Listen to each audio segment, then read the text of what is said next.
So today we'll be starting the revision of our subject legal language and legal writing from the very first unit, which has got so many side headings like legal terms and identifying the cases and answer the questions based on the passage or the case, courts and hierarchy, differences between substantive and procedural law, damages, voidable contract, compensation, solatium, all this we have to cover as a revision and we have got limited time. बहुत कम time में हमको cover करना है. तो starting with very first, the very first legal term is the basic term, that is plaintiff and petitioner. ठीक है, आप इधर आ जाओ. Plaintiff and petitioner. Plaintiff and petitioner क्यों बोले? The party who initiates a civil lawsuit or files a petition in the court. Any person who has initiated the civil lawsuit or files a petition in the court is called as petitioner or plaintiff. Plaintiff basically in civil cases, and petitioner is also in civil cases as well as in criminal cases. So the person who initiates, ठीक है, उसको आप plaintiff and petitioner बोलेंगे. उसका opposite क्या है? Defendant and respondent. ठीक है, the party against whom a suit is filed in civil law और against whom a petition is filed. ठीक है, तो प्लेंटिफ का ऑपोजिट क्या है? डिफेंडेंट. पेटिशनर का ऑपोजिट क्या है? रेस्पोंडेंट. ठीक है, according to the case vocabulary and term change होता है एक्चुअली. ठीक है, वो हमको अच्छे से याद रखना है. हो गया. उसके बाद थर्ड लीगल टर्म है अक्यूज्ड. अगर आप क्रिमिनल प्रैक्टिस कर रहे तो आपको ये बार बार अक्यूज्ड आपके सामने आते रहता है, ये वर्ड एक्चुअली. ठीक है, अब आप कई बार देखेंगे एफआईआर में A1 है, A2 है, A3 है, A4 है. What is A? A is accused. Accused 1, accused 2, accused 3, accused 25, 30 तक भी जाते. ठीक है, तो accused a person or entity formally charged with committing a crime. जो भी क्राइम करता उसको अक्यूज्ड बोलेंगे. ठीक है, अब इसमें चेंजेस है, अब याद रखना. अक्यूज्ड जब तक उसके ऊपर केस चल रहा, उर्दू में भी अल्फाज है, मुल्जिम बोलते. मुल्जिम जिसके ऊपर इल्जाम है. अब इल्जाम साबित नहीं हुआ, जिसके ऊपर इल्जाम है उसको क्या बोलेंगे? मुल्जिम. जिसके ऊपर इल्जाम साबित हो गया उसको क्या बोलेंगे? मुजरिम. ठीक है, accused and criminal. Accused and criminal. Accused while the trial is going on and the criminal after the judgement. ठीक है. Fourth, complainant. समझ में आता? Complainant a person who makes a formal complaint.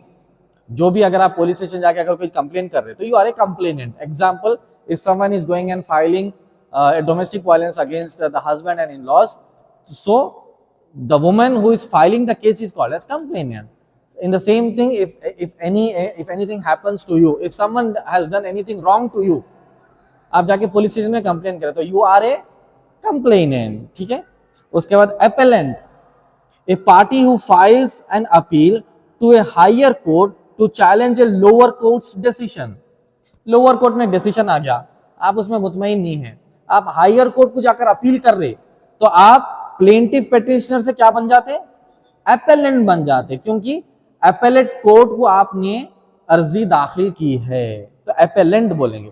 The person who has filed an appeal in higher court. Appellee is the opposite person, the person against whom an appeal is filed. For example, एक murder case है. ठीक है, उसमें accused जो है he has been acquittal हो गया उसका, एंड आपको मालूम है कि नहीं करा, सीसीटीवी है बट कोर्ट एक्सेप्ट नहीं करा, कुछ भी रीजन से, तो क्या होता? जो कंप्लेनेंट है he will appeal to the higher court. तो हायर कोर्ट में अपील करने तो अपेलेंट बनेंगे और अदर पर्सन अक्यूज क्या बनेगा? अपीली बनेगा. ठीक है. उसके बाद आ जाइए लोकस स्टैंडी, 7th नंबर.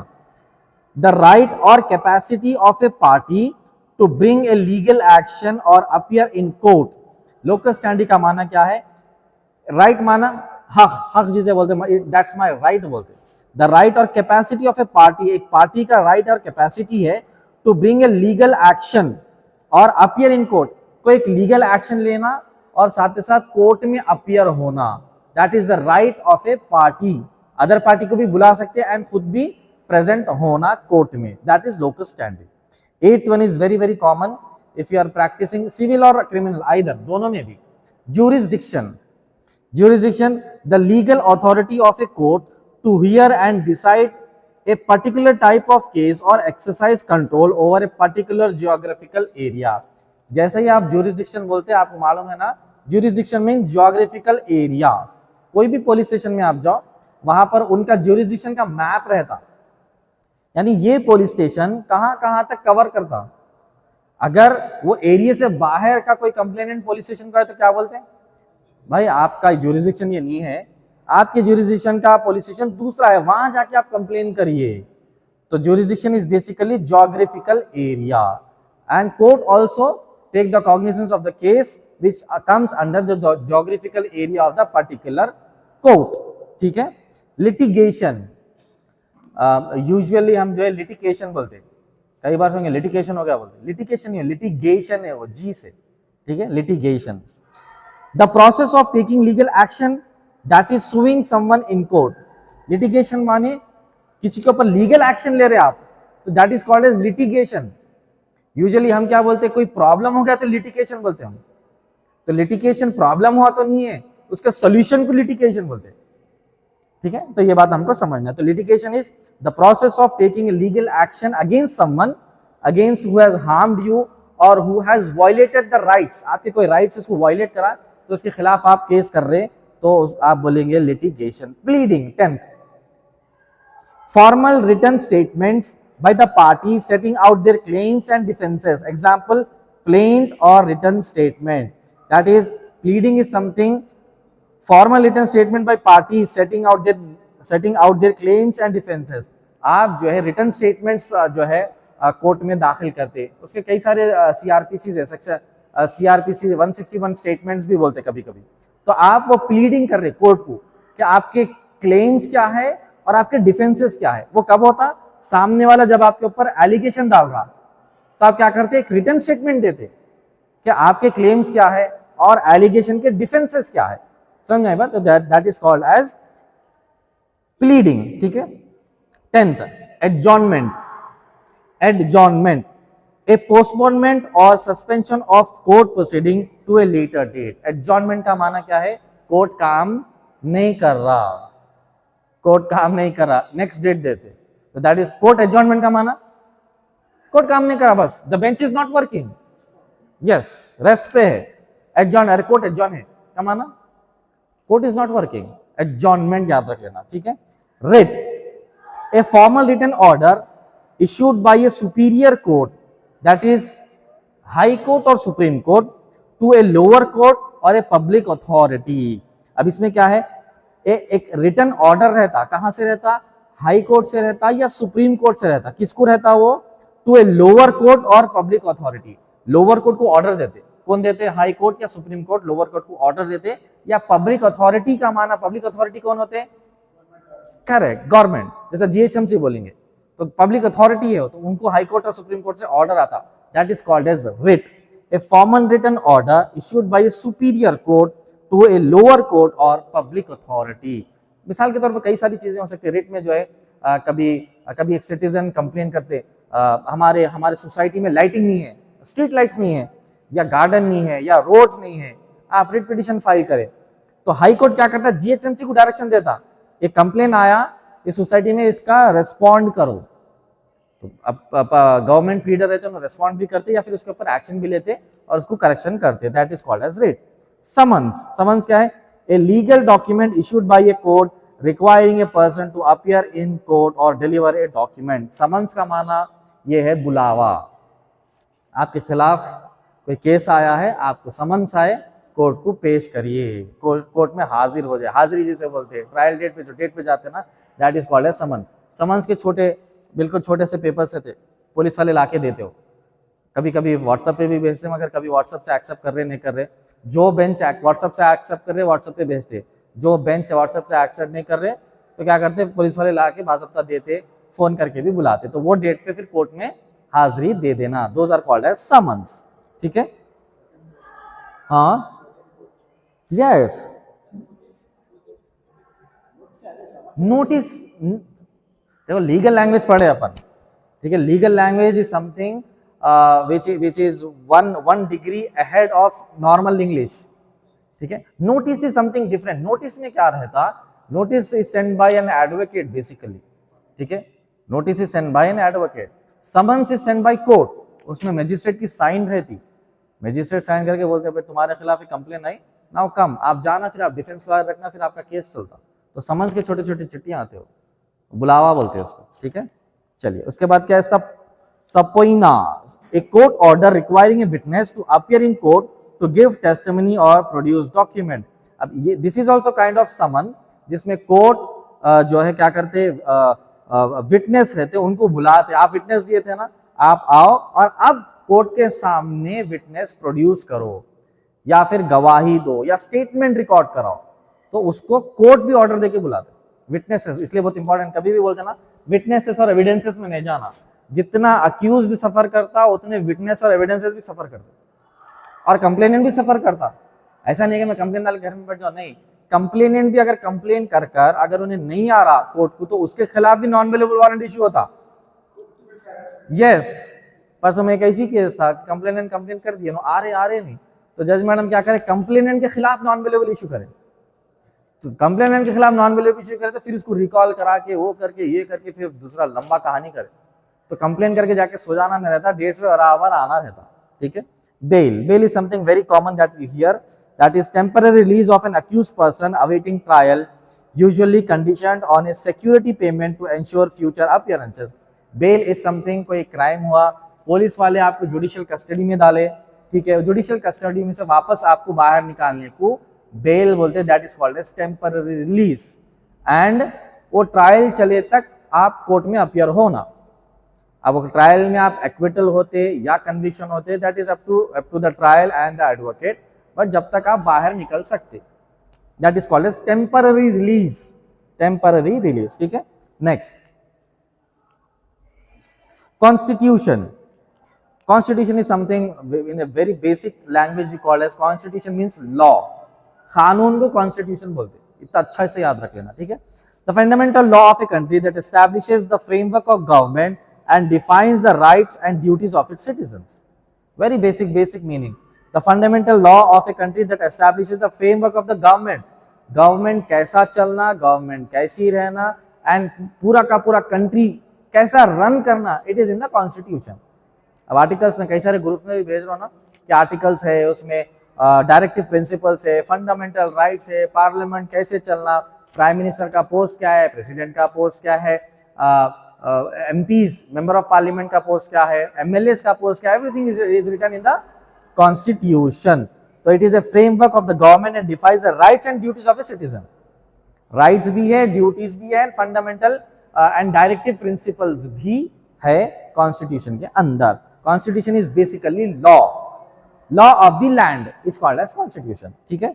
उसके बाद 17 है स्टैट्यूट और act, a written law pass by a legislative body, parliament और स्टेट लेजिस्लेचर। स्टैट्यूट और एक्ट का माना क्या है, कई सारे हम न्यूज में देखे ना, एक्ट पास हो गया, ट्रिपल तलाक का एक्ट पास हो गया, फार्मर का एक्ट पास हो गया, CAA NRC का एक्ट पास हुआ। क्या है वो एक्ट्स यानी a law passed by parliamentarians.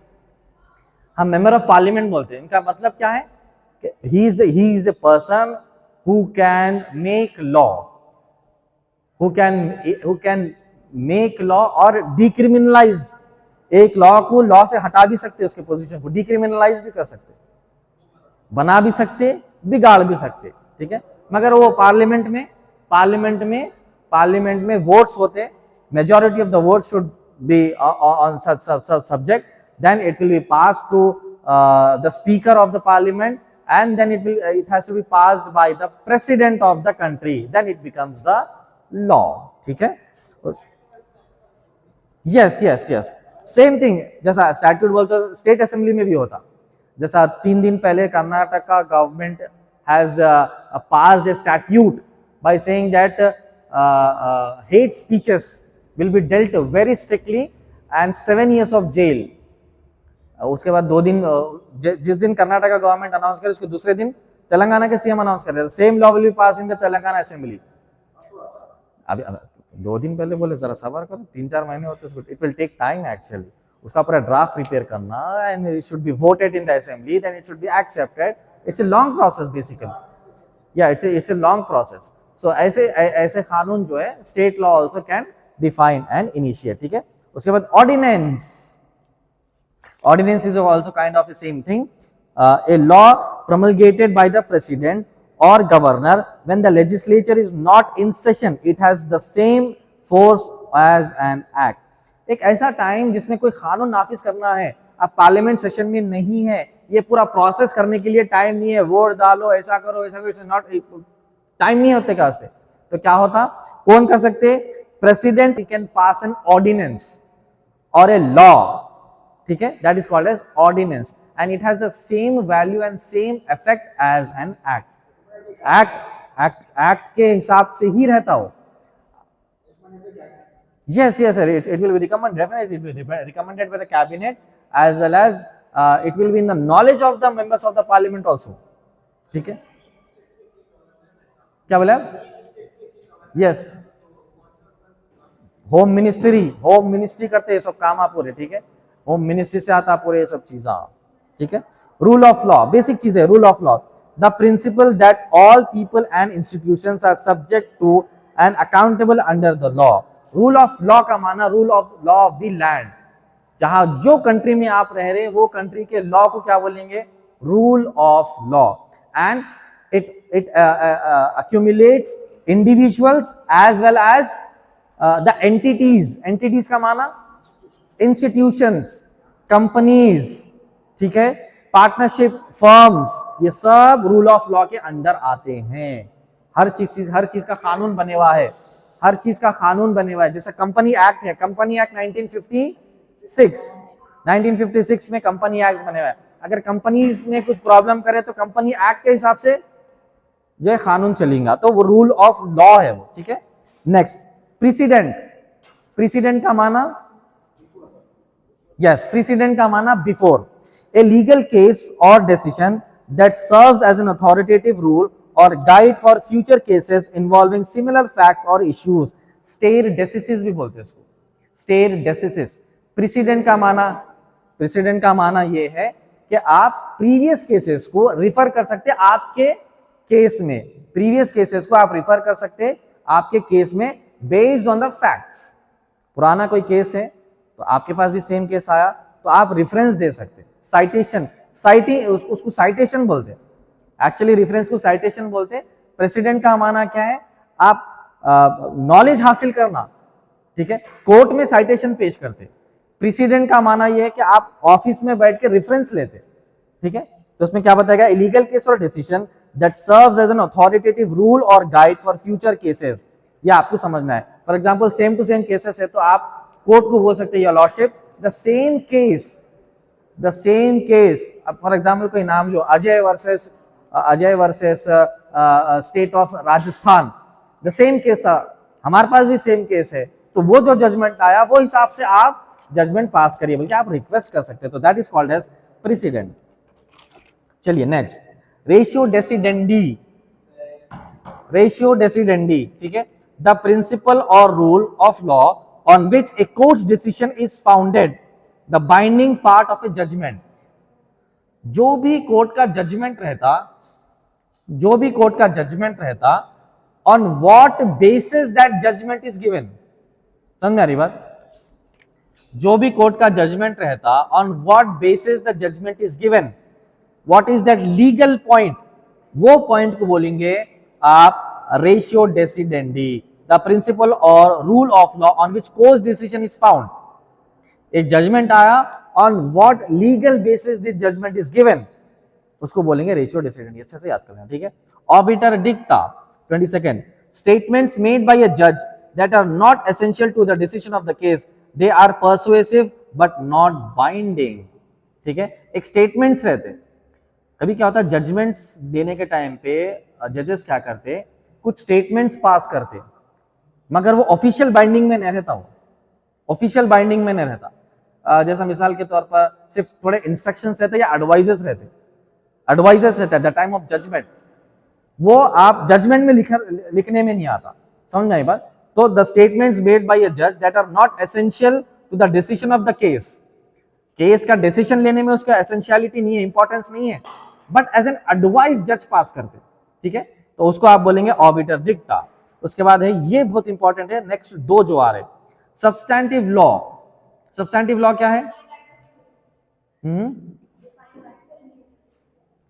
नहीं बोलता हूं मैं, दैट इज समथिंग पार्ट, क्या है बोलो? सब्सटैंटिव लॉ, सुनो, the body of law that creates, defines and regulates rights and obligations, example IPC, BNS and contract law, ठीक है, दीज आर कॉल्ड है सब्सटैंटिव लॉ। लॉ जिससे आप जो है पिकअप करके केसेस बनाते, that is called as substantive law. Yes, sections IPC है, आप जैसा नया में बीएनएस है, एविडेंस एक्ट है, जितने भी कानून है, एक्ट जिसको बोलेंगे आप, डाउरी प्रोहिबिशन एक्ट है, कंपनी एक्ट है, ठीक है, आर्म्स एक्ट है, सीड्स एक्ट है, ये सब एक्ट क्या है? सब्सटैंटिव लॉ है, जिससे आप पिकअप करके केस बनाते। आगे बात समझ में, ठीक है। प्रोसीजरल लॉ, प्रोसीजरल लॉ क्या है? The body of law that prescribes the methods of enforcing और इंप्लीमेंटिंग राइट्स एंड ड्यूटीज। मिसाल के तौर पर आप केस बुक करें, केस बुक जो करें आप, उसमें क्या करते हैं आप? सेक्शंस लिखते हैं, आईपीसी के, बीएनएस के सेक्शंस लिखते हैं। तो बीएनएस के सेक्शंस लिखना कौन सा लॉ है? ये सब्सटैंटिव लॉ है ये। अब ये जो एफआईआर है, एफआईआर से लेके आप अक्यूज्ड को कन्विक्शन दिला रही है, एक्विटल दिला रही है, पूरा जो प्रोसीजर है वो कौन सा लॉ है? Procedural law. तो प्रोसीजरल लॉ में क्या क्या आता ना? सीआरपीसी, सीआरपीसी में प्रोसीजर है पूरा कि एफआईआर बनाना है, ये कहां पर लिखा हुआ है? 154 सीआरपीसी, ठीक है। उसके बाद इन्वेस्टिगेशन करना है, ये कहां पर है? 154 सीआरपीसी। 154 सीआरपीसी में लिखा है कि एफआईआर बनाना, एफआईआर के बाद करना क्या? एविडेंस कलेक्ट करना, ये कहां पर लिखा हुआ है? सीआरपीसी में लिखा हुआ है। उसका चार्जशीट फाइल करना, ये कहां पर लिखा है? सीआर। तो ये पूरा प्रोसीजर है। तो प्रोसीजर से जो फॉलो कर रहे हैं उसको बोलेंगे प्रोसीजरल लॉ। सब्सटैंटिव लॉ में आप सेक्शंस डालेंगे, आईपीसी के सेक्शंस डाले आप, ठीक है। उसके बाद बीएनएस, लेटेस्ट बीएनएस के सेक्शंस डाले आप, या फिर कोई कानून या कोई एक्ट बना, वो एक्ट के सेक्शंस डाले आप। जैसा मैट्रिमोनियल केस है, उसमें 3 and 4 डीपी एक्ट लिखते हैं। DP act is DP act, dowry prohibition act. 3 and 4 DP, 498A जो केस रहता है उसमें 3 and 4 डीपी एक्ट भी लिखते हैं। तो ये पूरे क्या है? प्रोसीजर से, प्रोसीजर ये सब्सटैंटिव है। सब्सटैंटिव में क्या है? सेक्शंस डाल दे, और ये सेक्शंस डालने के बाद वो केस को आप जजमेंट तक पहुंचाने का जो पूरा प्रोसीजर है उसको बोलेंगे प्रोसीजरल लॉ। तो बेसिक आप याद रख लेना, सब्सटैंटिव लॉ इज क्या है? आईपीसी, आईपीसी उसका अगला नाम बीएनएस हो गया।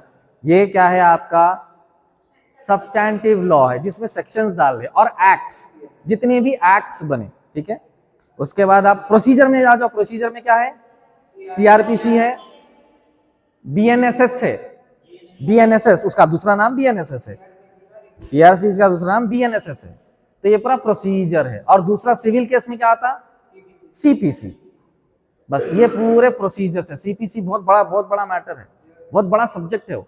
तो जो भी प्रोसीजर रहेगा कोर्ट में, चाहे आप एफआईआर, चाहे कंप्लेन से शुरू होता है पहले, चाहे कंप्लेन दियो आप, उसके बाद कंप्लेन का एक्नॉलेजमेंट रहता है, इंक्वायरी के बाद एफआईआर के बाद इन्वेस्टिगेशन रिपोर्ट, केस डायरी के बाद चार्जशीट कोर्ट में फाइल होती है, कोर्ट में फाइल समन्स जाते, समन्स जो है अक्यूज को जो है 41 सीआरपीसी जाते, कंप्लेनेंट को 91 सीआरपीसी जाती है। ये पूरे कंप्लेनेंट्स पूरे जमा करके कोर्ट में फाइल करते, फाइल करने के बाद फिर ट्रायल स्टार्ट होता। फाइल करने के बाद पहले श्योरिटी पे करना है, श्योरिटी पे करने के बाद डेट मिलती, डेट मिलने के बाद चीफ होता, चीफ के बाद क्रॉस एग्जामिनेशन होता, क्रॉस एग्जामिनेशन ट्रायल होता, ट्रायल के बाद जजमेंट होता। ये पूरा प्रोसीजरल लॉ है। श्योरिटी कैसा देते? एक लंबा प्रोसीजर है, शॉर्ट में ये बोल देता हूँ। 2 श्योरिटीज रहते। एक श्योरिटी ट्रायल के पहले रहता, प्रिलिमिनरी बॉन्ड बोलते हैं उसको, प्रिलिमिनरी बॉन्ड। उसमें ये रहता कि आप अक्यूज्ड है तो आप कोर्ट को आने से पहले आप भाग भी सकते, कोर्ट का एक अजम्पशन, आप भाग भी सकते, तो आप क्या करना है, इन दोनों को लाना एज ए श्योरिटी। तो आप कोर्ट में जाके आप दोनों बोलते कि साहब हमारे 5-5 हजार रुपए ये लीजिए, हम दोनों इनको पक्का भेजेंगे। नहीं भेजे तो कोर्ट क्या बोलते, अगर इन्हों नहीं आए तो तुम दोनों पे केस चलेगा। मानते हैं बोलते, आप दोनों ऐसा मुंडी हिलाते हो, मानते हैं बोल के मुंडी हिलाते, इसमें साइन कर देते। तो आप दोनों का काम है कि इनको कोर्ट को बराबर भेजना, नहीं भेजे तो दोनों पे केस चलता। समझ में आई बात? उन्होंने सुन लिए, तुम अब मेरी बात सुनो, अच्छे से बैठो, ठीक है? समझ में आया? तो श्योरिटी ये प्रोसीजर रहता कि ट्रायल शुरू होने से पहले अक्यूज को बोलते श्योरिटियां पे करो। ऐसे में तो लाखों करोड़ों श्योरिटियां पे होते, गवर्नमेंट को फुल पैसे आते, समझ गए बात? और वो श्योरिटी का जो अमाउंट पे करते वो रिटर्न मिलता कब? केस डिसमिस होना। डिसमिस यानी केस जो खत्म होता, तो वो फिक्स डिपॉजिट में रहते। जितने साल केस चला, 10 साल का इंटरेस्ट लग के फिर वो मिलता। यस, फिक्स डिपॉजिट टाइम लगता, 6 महीने लगते उसको, 6 महीने लगते। फिर उसको फिर जो है विड्रॉवल ऑफ श्योरिटी पूरा फॉर्म रहता, पूरा फिलअप करके फिर आप प्रेजेंट होना। तो लंबी, यस लंबी कहानी है वो, ठीक है? चलिए, उसके बाद आ जाए procedural law, substantive and procedure. ये तो एडवोकेट को मालूम ही रहना है, जिंदगी तमाम का ही है। Substantive is sections, procedure is CrPC and CPC, ठीक है? Next, ultra vires, Latin for beyond the powers. किसी के चाहे वो एडवोकेट हो या फिर मैजिस्ट्रेट हो या जज हो या जस्टिस हो, उनके बियॉन्ड द पावर्स की बात हो रही है यहाँ पर। An action taken by government body और corporation that exceeds the scope of its legal authority. अब उसमें क्या रहता, कई सारी ऐसी चीजें रहती जो बियॉन्ड द पावर्स रहते, जो आप नहीं कर सकते। गवर्नमेंट के भी बियॉन्ड द पावर्स रहते हो, समझ में आ रही बात? तो यूजुअली ये आप लोग बहुत कम यूज में आएगा, बट है अल्ट्रा वायर्स। उसके बाद intra wires, with in the powers. With in the powers होता मेरे इख्तियार में और मेरे पावर्स में जो है मैं कर सकता हूँ। अब कई सारे क्लाइंट्स होते रहे, जज साहब आप वकील साहब आप ऐसा कर दो वैसा कर दो, तो वहाँ कुछ नहीं कर सकते आप। अभी ऐसा हुआ हमारा फैमिली कोर्ट में एक हियरिंग थी, जाके है सुबह में, उन्होंने नेक्स्ट डेट जो है अक्टूबर की दे रहे थे। नेक्स्ट डेट अक्टूबर था, 8 महीने के बाद। तो हम रिक्वेस्ट करे साहब ऐसा करो, ऐसा करो, ठीक है बोल के उन्होंने क्या दिए, 9/3 की दिए, 9 तारीख 3 मार्च की डेट दिए। तब ये विद इन द पावर्स है, विद इन द पावर्स। भाई रिक्वेस्ट कर लेना, नहीं साहब कल की दियो ऐसा बोल, तो फिर उनको भी अथॉरिटी नहीं रहती, नहीं साहब नहीं दे सकता मैं बोलते हूँ। तो विद इन द पावर्स जो करना है वो आप करना, विद इन द पावर्स जो कोर्ट स्टाफ कर सकते वो करना, विद इन द पावर्स जो मजिस्ट्रेट कर सकते, विद इन द पावर्स जो जस्टिस कर सकते, बाकी के लोग नहीं कर सकते, ठीक है?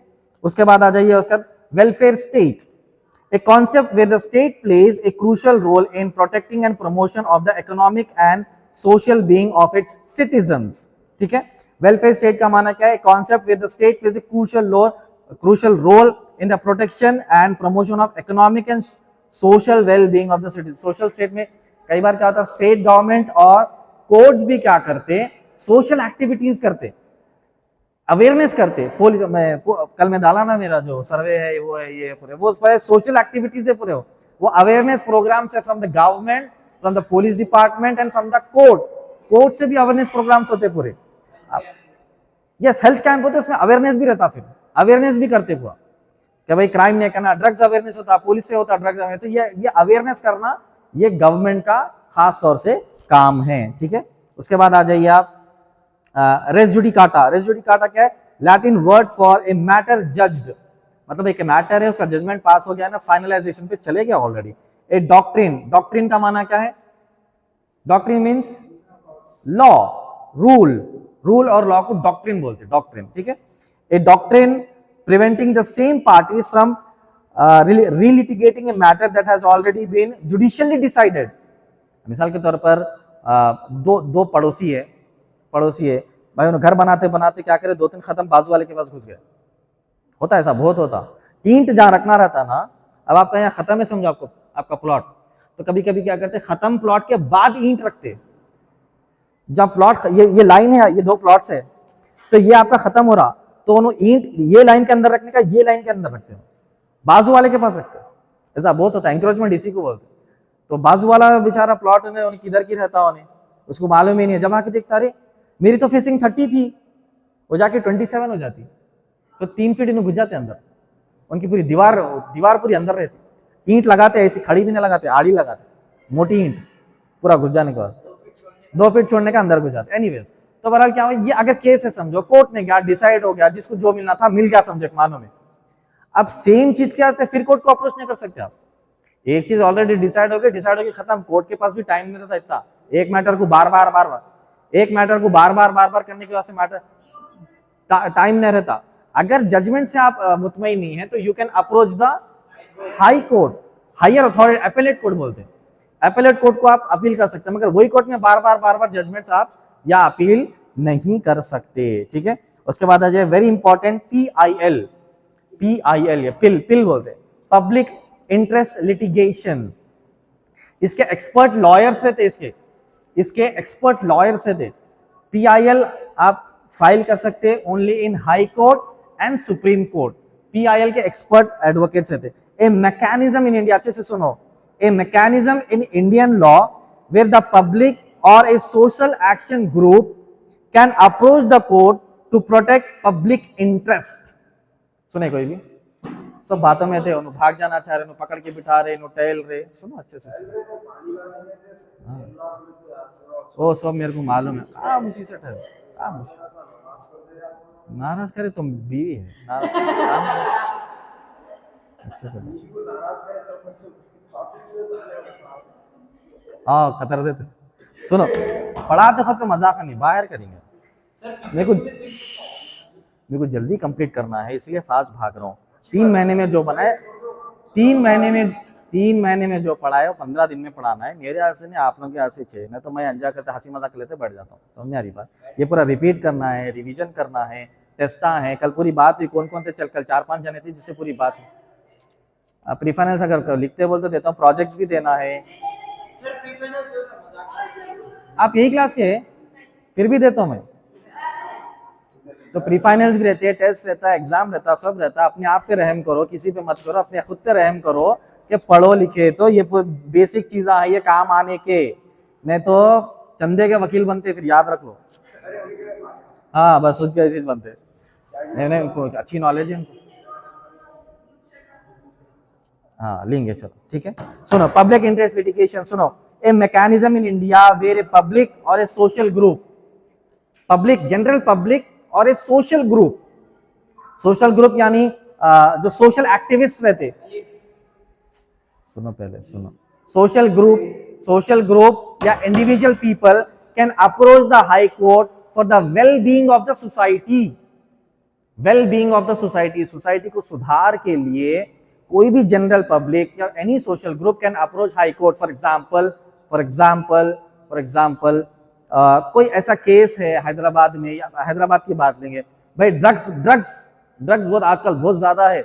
ड्रग्स के वास्ते ड्रग्स पेडलर्स जो है, आप जैसे बच्चों को बहुत ज्यादा कांटेक्ट करते, कॉलेजेस के बाहर ठहरते, 10th इंटर डिग्री के कॉलेजेस के बाहर वो लोग ठहर रहे। आजकल की बात कर रहा हूँ मैं, बच्चों को ड्रग्स बेचने के लिए। वो ड्रग्स के चक्कर में बच्चे चोरियां कर रहे, घरों में डाके डाल रहे, अपने बाइक बेच दे रहे, बुआ की पॉकेट में से जो है पैसे निकाले रहे, अम्मा की चेन बेच दे रहे, बहन की अंगूठी बेच दे रहे, कर रहे, केसेस आ रहे। वेबसाइट पे जाके हैदराबाद सिटी पुलिस की वेबसाइट पे पढ़ो, 600 किलो गांजा ड्रग्स जो है सीज हो रहे। वो कहां जा रहा? पूरे यंगस्टर्स में जा रहा, और ड्रग पेडलर्स खुसूसी तौर पर कॉलेजेस के बाहर ठहरते, ये याद रखो। तो इसके खिलाफ अगर आप या कोई सोशल ग्रुप अगर काम करना है तो एक तो आप पुलिस कंप्लेंट कर ही सकते, उसके बाद आप हाई कोर्ट भी अप्रोच कर सकते। योर लॉर्डशिप, हैदराबाद में ये हो रहा, 600 किलो ड्रग जो है सीज हुआ, पुलिस क्या कर रही, इंटेलिजेंस क्या कर रही, इंटेलिजेंस को इनपुट रहना ना, पुलिस क्या कर रही, ड्रग पेडलर्स पूरे बच्चों को पूरा नशेदार बना दे रहे।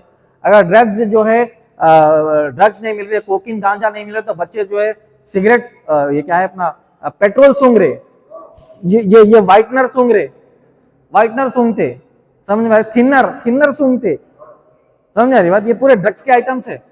और मेडिकल हॉल्स पे जाके, yes medical hall medical hall पे जाके वहां पर कुछ ऐसे ड्रग्स लेते, जैसा नींद के दवाया है, या फिर cough syrup is a kind of drug, ठीक है। यस, कॉफ सिरप एक एक बॉटल पी लेते, समझ आ रही बात? तो these are all kinds of drugs. तो ये सोशल इशू है, अगर इसके ऊपर कोई काम करना है तो आप हाई कोर्ट में PIL दाखिल कर सकते, ठीक है? तो सोशल वर्क करना है, सोशल इशू पे काम करना है तो ये चीजें कर सकते। PIL के एक्सपर्ट एडवोकेट्स रहते हैं, उसकी अच्छी खासी फीस रहती है, अच्छा खासा आप अच्छे से काम कर सकते हैं, सीखे तो बहुत इंपॉर्टेंट चीजें है, ठीक है? उसके बाद आएगा ज्यूरिस्प्रूडेंस। ज्यूरिस्प्रूडेंस किसको बोलेंगे? ज्यूरिस्प्रूडेंस लॉ, कानून को बोलते हैं ज्यूरिस्प्रूडेंस। ज्यूरिसडिक्शन किसको बोलते हैं? Geographical area.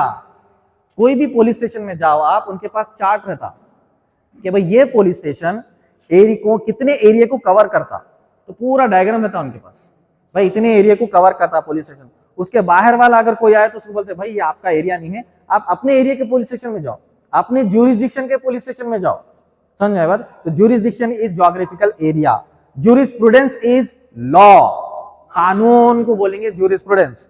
ए स्टडी, नॉलेज और फिलॉसफी ऑफ लॉ, लॉ की अच्छी पकड़ कुछ ज्यूरिस्प्रूडेंस बोलेंगे, ठीक है? जैसा PhD स्कॉलर्स को रहती है ऑन पर्टिकुलर सब्जेक्ट, भाई इनको फला टॉपिक पे he is a jurisprudence expert बोलते हैं, मतलब complete and detail knowledge of particular subject, ठीक है? डीप स्टडी करना उसको ज्यूरिस्प्रूडेंस बोलते हैं, ठीक है?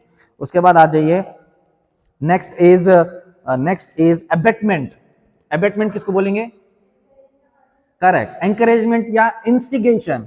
अबेटमेंट टू सुसाइड बोलते हैं, किसी को मारना है तो आप हाथ से नहीं मारेंगे, तो सुसाइड कर ले बोल के उसको चढ़ा देते, इंस्टिगेट करते, एंकरेज करते, तो सुसाइड कर लेता, तो उसको क्या बोलेंगे? अबेटमेंट टू सुसाइड, ठीक है? What is abetment? Encouraging, commanding और assisting another person to commit a crime. Commit a crime, भाई आप क्राइम नहीं कर रहे, उसको पूरे जाके चुरा के ला, ठीक है?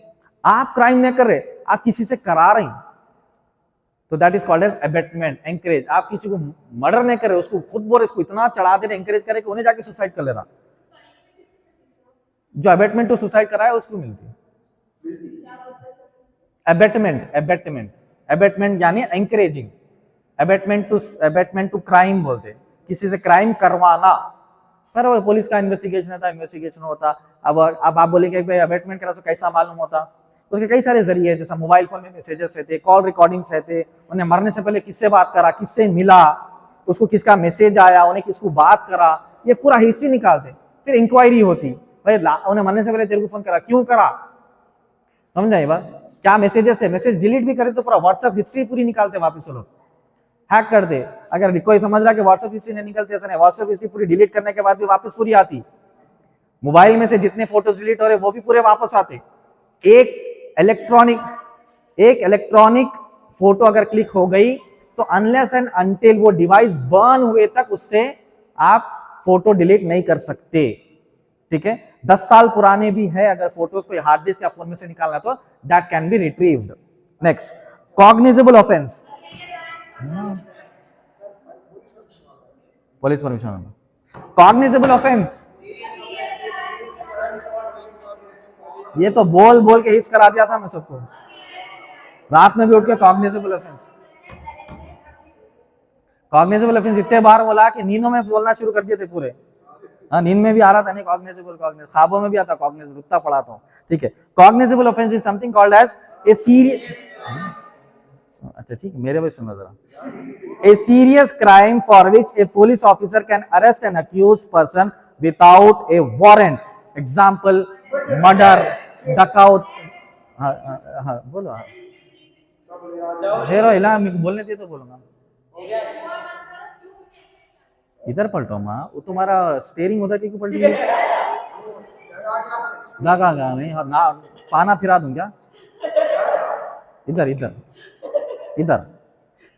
Cognizable offence is something, cognizable offence, बिना वजह कोई हंस रहा तो समझ जाने का रहता। Cognizable offence is serious crime.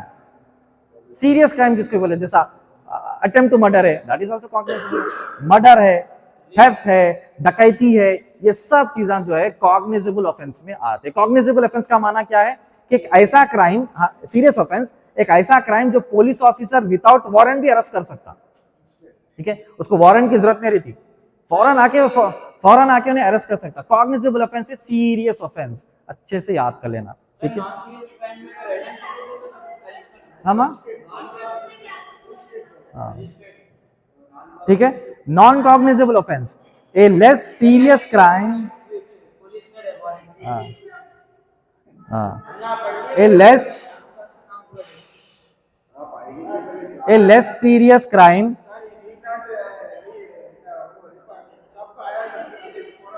तो अच्छी बात है, खुशी की बात है, खुशी की बात है। फिर भी जो नहीं है एक दो उनके वास्ते बोल रहा हूँ।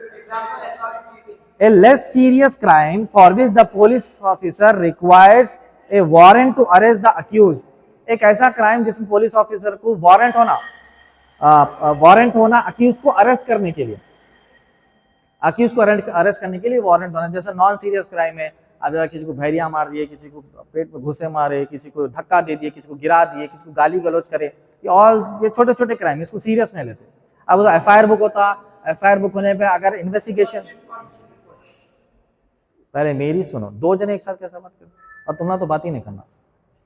एफआईआर बुक होता है, इन्वेस्टिगेशन होता है, इन्वेस्टिगेशन में अगर ऐसा लग रहा कि भाई सीरियस है तो फिर अरेस्ट भी होता, फिर वारंट इशू करते। तो बेसिकली ये है, cognizable offence is serious crime, non cognizable offence is less serious crime, ठीक है। अब आप देखो उसकी लिस्ट है, बहुत लंबी लिस्ट है। जैसे अभी मैं बताया किसी की चोरी, theft is a serious crime actually, assault, cheating is also serious crime, मगर चीटिंग इज आल्सो उसके डेंसिटी पे रहता कि भाई कितने की चीटिंग करा इन्हें, और क्या केस है, एक्चुअली केस क्या है। चीटिंग कई तरीके की होता है, हस्बैंड वाइफ को भी चीट कर सकता, ब्रदर को भी करता, बिजनेस चीटिंग है, फिर इकोनॉमिक ऑफेंस में जाता हो। तो according to the density of the case वो फिर पुलिस वाले डिसाइड करते, ठीक है।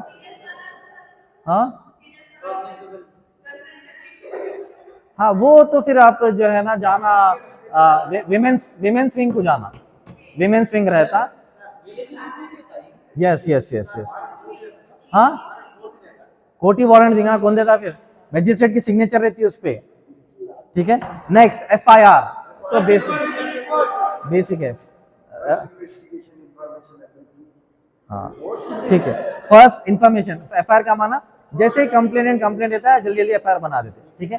ऑन दैट बेसिस इन्वेस्टिगेशन होता, ऑन दैट बेसिस चार्जशीट बनती, and the trial will run on chargesheet not FIR. FIR तो सिर्फ इंफॉर्मेशन ले लिए, मिसाल के तौर पर एफआईआर में 10 जनों का नाम लिख दिए, 10 जनों का नाम लिखे, इन्वेस्टिगेशन में हो सकता चार्जशीट में 5 जनों का नाम भी निकाल दे सकते, और सब लिख तो दिए, at the heat of the movement लिख दिए नाम, बट इन्वेस्टिगेशन जब हुआ, जब मालूम हुआ कि भाई 5 लोग नहीं थे इसमें, जबरदस्ती नाम लिखाया गया, इन्वेस्टिगेशन करने के बाद मालूम हुआ कि इनका नाम नहीं है, तो क्या होता है, चार्जशीट में नाम निकल जाता। तो FIR is basically first information of a particular incident, ठीक है। उसके बाद आ गया एंटीसिपेटरी बेल। एंटीसिपेटरी बेल में कैसा है बोले तो, एंटीसिपेटरी बेल, एंटीसिपेट किसको बोलते हैं, एंटीसिपेट किसको बोलते हैं, हाँ अरे दूसरों को बोलने दो ना, एंटीसिपेट किसको बोलते हैं, अरे भाई एंटीसिपेट एक्सपेक्ट करना, यस एंटीसिपेट का माना एक्सपेक्ट करना। मैं एंटीसिपेट कर रहा हूं भाई, मैं फुल मार्क्स से पास हो जाता, मैं एक्सपेक्ट कर रहा हूं, एक्सपेक्ट एंटीसिपेशन, ठीक है।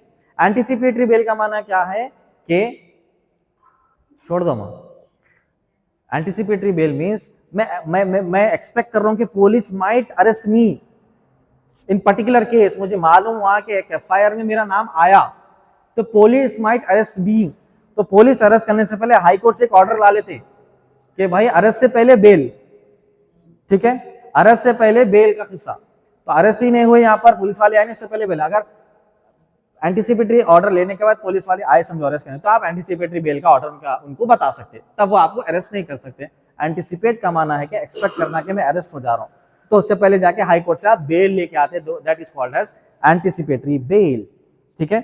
उसके बाद आ गया हेबियस कॉर्पस। हेबियस कॉर्पस सुनो, हाँ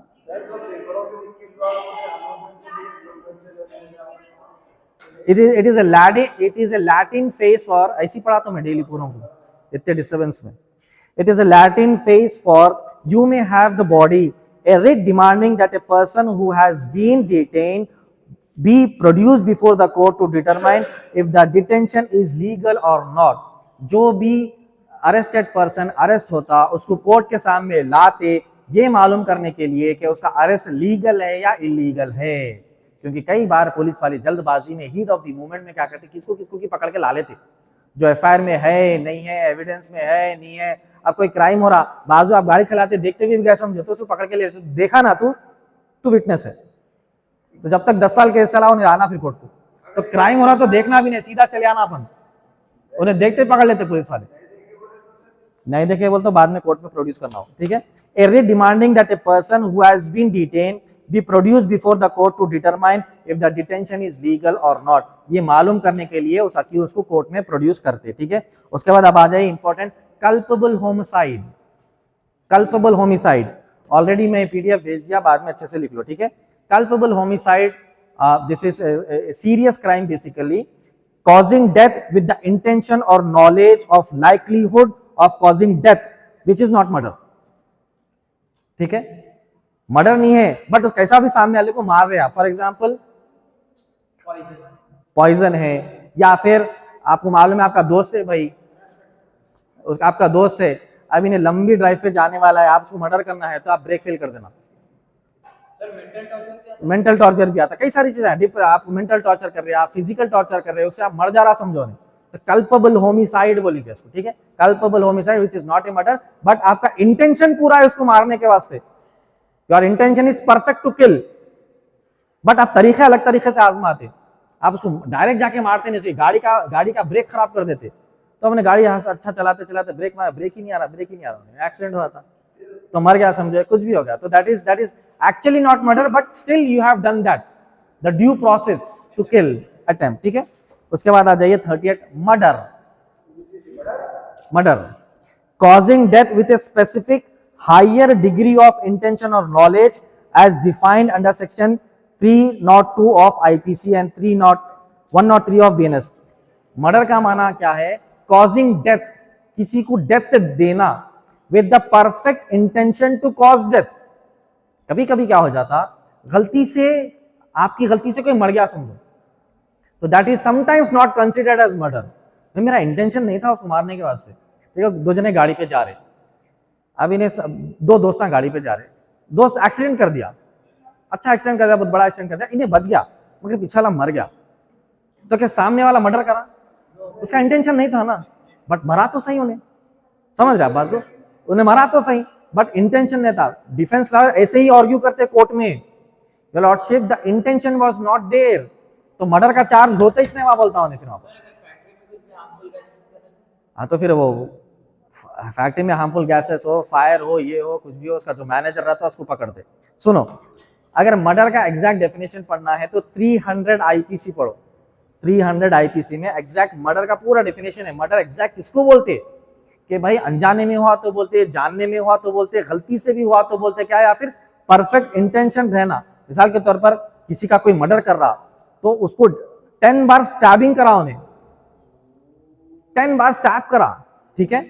स्टैब करने के बाद ये नहीं बोल सकता कि मेरा इंटेंशन नहीं था. इंटेंशन था तो 10 बार स्टैब करा ना, इंटेंशन परफेक्ट था. इसमें क्या लिखा हुआ है? causing death with the specific higher degree of intention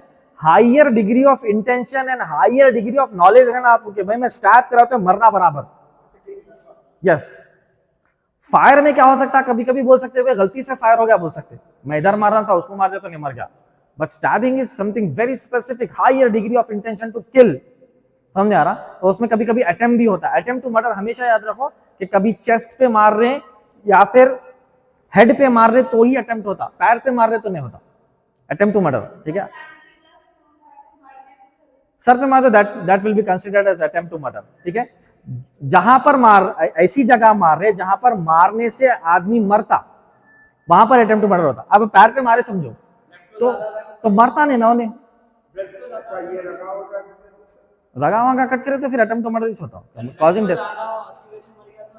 तो फिर वो एफएसएल की रिपोर्ट आना बाबा, वो पूरी मेडिकल की रिपोर्ट आना, उन्हें कॉज ऑफ डेथ लिखते उसके अंदर, वो अलग बात है. ठीक है. बट ऐसी जगह कोई मार रहे, कभी कभी क्या होता है थोड़ा भी मार रहे तो अटेम्प्ट टू मर्डर कराओ, पैसे वाले को, पुलिस वाले को पैसे के लिए 10,000 अटेम्प्ट टू मर्डर लिखता, उन्हें लिख देता, उन्हें 50,000 के अटेम्प्ट टू मर्डर लिख देता पुलिस वाला, पर बाद में क्या होता, चार्जशीट में तो भी निकल जाता है, या ट्रायल के टाइम पे भी डिफेंस लॉयर बोलता सब अटेम्प्ट टू मर्डर का केस ही नहीं है, यहाँ पर पैर पे मारे तो अटेम्प्ट टू मर्डर कैसा होता, समझा ये बात, तो पैर पे मारने से अटेम्प्ट टू मर्डर नहीं होता, तो केस खराब हो जाता उसमें, ठीक है। तो वैसे अटेम्प्ट टू मर्डर याद रखो, अटेम्प्ट टू मर्डर क्या है, 307 आईपीसी है, ठीक है।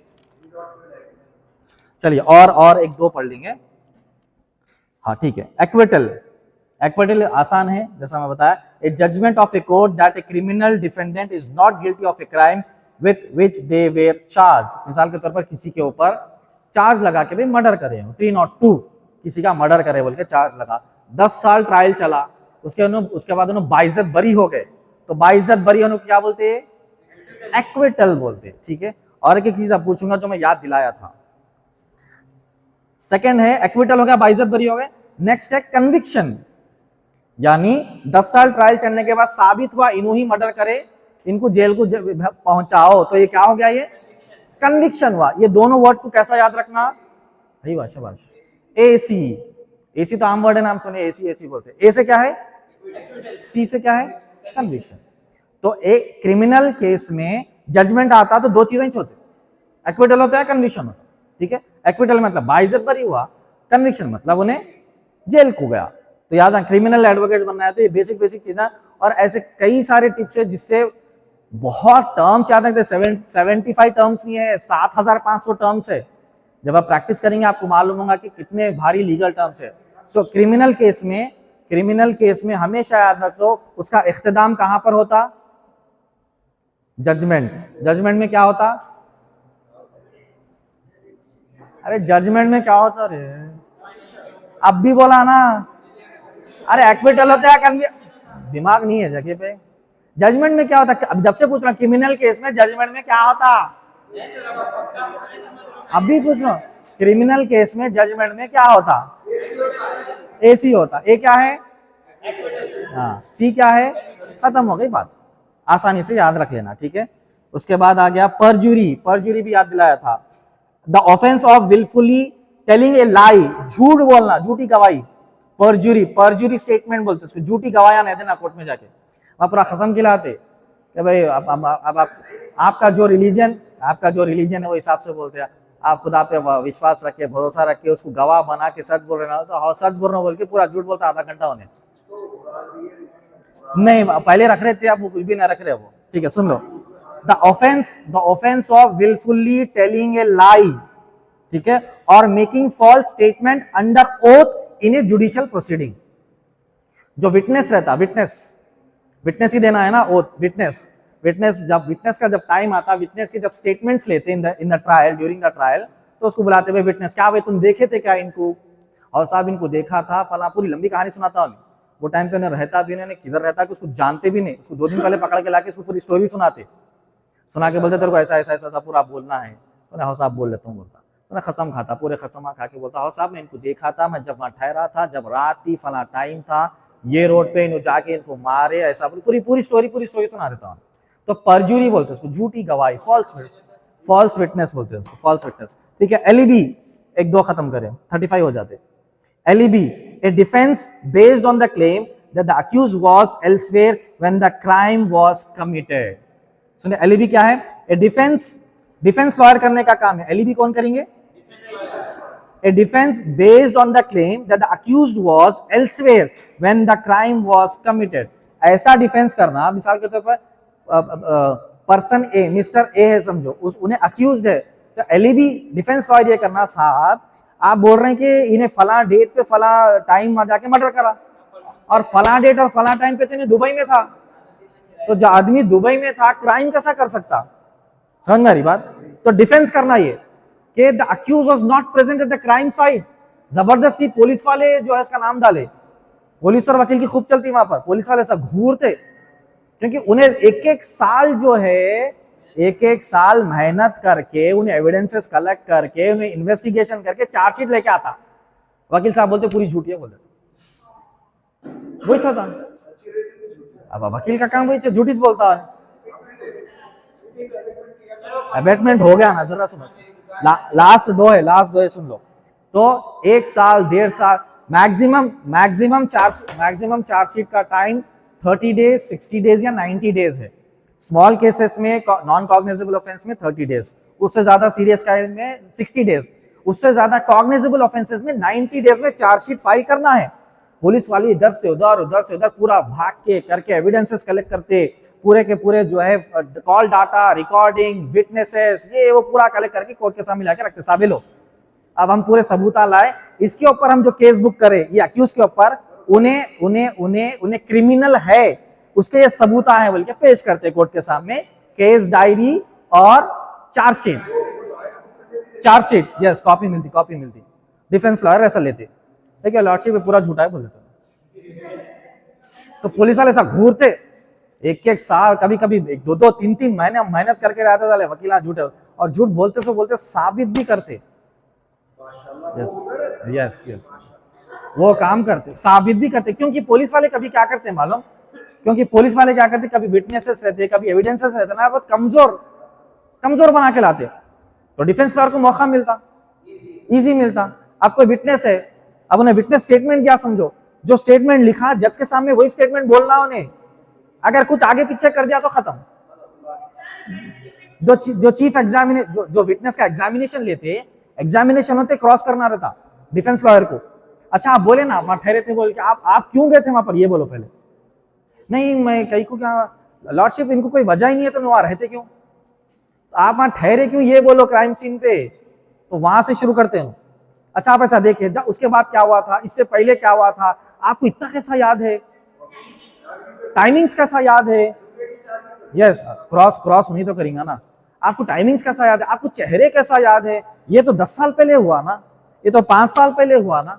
अच्छा आपको इतनी चीजें याद है, ठीक है, फिर आपकी जिंदगी के और कुछ ऐसे इंसिडेंट्स बताओ जिसमें आपको पूरी डिटेल याद है, तो उन्हें जिंदगी के कोई एक, उन्हें फिर जो है ना उसकी जिंदगी का कोई सा तो एक इंसिडेंट सुना जिसमें परफेक्ट चीजें याद है। अगर उन्हें नहीं बताओ, उन्हें बोलता लॉर्डशिप इन्हें सिर्फ ये स्टेटमेंट सिर्फ याद करके आया, उसको जो याद करवाया गया, उसको मालूम नहीं है पूरी चीजें। क्योंकि अगर एक इंसिडेंट उन्हें पूरा डिटेल में बोल रहा, तो जिंदगी का कोई दूसरा इंसिडेंट भी डिटेल में बोलना ना, नहीं बोल रहा ना, उसको नाम याद है ना, डेट याद है ना, टाइम याद है, मगर क्राइम सीन का पूरा याद है। कैसा याद है तेरे को, डेट कैसा याद है, टाइम कैसा याद है, सूरत कैसा याद है, वो उन्हें तो मास्क पहन के था, गाड़ी का नंबर कैसा याद है, कितने लोगों को देखा तू, और हर चीज कैसे याद रखा, क्रॉस में उसको पूरा तबाह कर देते।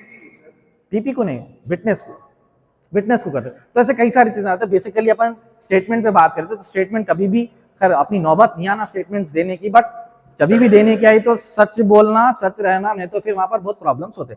लास्ट सुन लो, उसके बाद जाएंगे अपन। लास्ट ये रिमांड, कई बार सुने ना वर्ड, ये रिमांड, पुलिस वाले रिमांड, ठीक है। The return of an accused person to judicial custody और police custody during a trial और इन्वेस्टिगेशन, ठीक है। मिसाल के तौर पर क्राइम हुआ, पुलिस अरेस्ट करे, जुडिशियल कस्टडी किसको बोलते, पहले ये बोलो। जेल को जाने को जुडिशियल कस्टडी बोलते हैं। पुलिस वालों के पास रहे तो पुलिस कस्टडी, लॉकअप, ठीक है, दो में फर्क है। तो एक ऐसा अक्यूज्ड है जो क्राइम करा, अरेस्ट हुआ, जेल को गया, उसके बाद बेल पे बाहर आया, ठीक है, सीधा बैठो, बेल पे बाहर आया, बेल पे बाहर आने के बाद अगर उसकी नीड हुई इन्वेस्टिगेशन के टाइम पे, चाहे कोर्ट में या पुलिस वाले के पास, तो जब उन्हें कोर्ट को जा रहा या पुलिस के पास वापस जा रहा, तो क्या बोलेंगे, रिमांड बोलेंगे। फिर रिमांड में ले रहे का माना ट्रायल चल रहा जिसमें इन्वेस्टिगेशन के लिए अक्यूज की जरूरत है, तो उसको बोलेंगे रिमांड, ठीक है, अच्छे से याद रखो। अच्छा एक चीज हमेशा याद रखो, अगर क्रिमिनल, ये बता देता हूं मैं, क्रिमिनल में पूरी अच्छे से याद रख लो, अक्यूज्ड जो है जब उसका ट्रायल चलते रहता है उसको क्या बोलते हैं, कोई क्राइम करा, उसका ट्रायल चलते रहता है उसको क्या बोलेंगे, अक्यूज्ड बोलेंगे। उसको क्या बोलेंगे, उर्दू में क्या बोलेंगे, मुल्जिम का माना जिसके ऊपर इल्जाम है, साबित नहीं हुआ अभी, ठीक है। जब उन्हें कन्विक्शन हो जाएगा, जजमेंट के बाद क्या होता, कन्विक्शन या एक्विटल या कन्विक्शन होगा, तो जब क्या बनेगा, उन्हें मुजरिम बनेगा, उसको क्रिमिनल बोलेंगे। जब तक जजमेंट नहीं आया उसको क्रिमिनल नहीं बोल सकते। हालांकि वीडियो रिकॉर्डिंग भी है, एविडेंस है, आप खुद आंख से देखे, मगर लॉ ऑफ द लैंड ये बोलता जब तक ऑनरेबल कोर्ट से जजमेंट नहीं आया आप मुल्जिम को मुजरिम नहीं बोल सकते, अक्यूज्ड को क्रिमिनल नहीं बोल सकते। जजमेंट से पहले उन्हें अक्यूज्ड रहता, जजमेंट के बाद उन्हें क्रिमिनल बनता। ये बेसिक चीजें हैं, याद रखना चाहिए। आज 35 हो गए, कल 35 खत्म करके नेक्स्ट यूनिट में जाएंगे इंशाल्लाह। Thank you so much.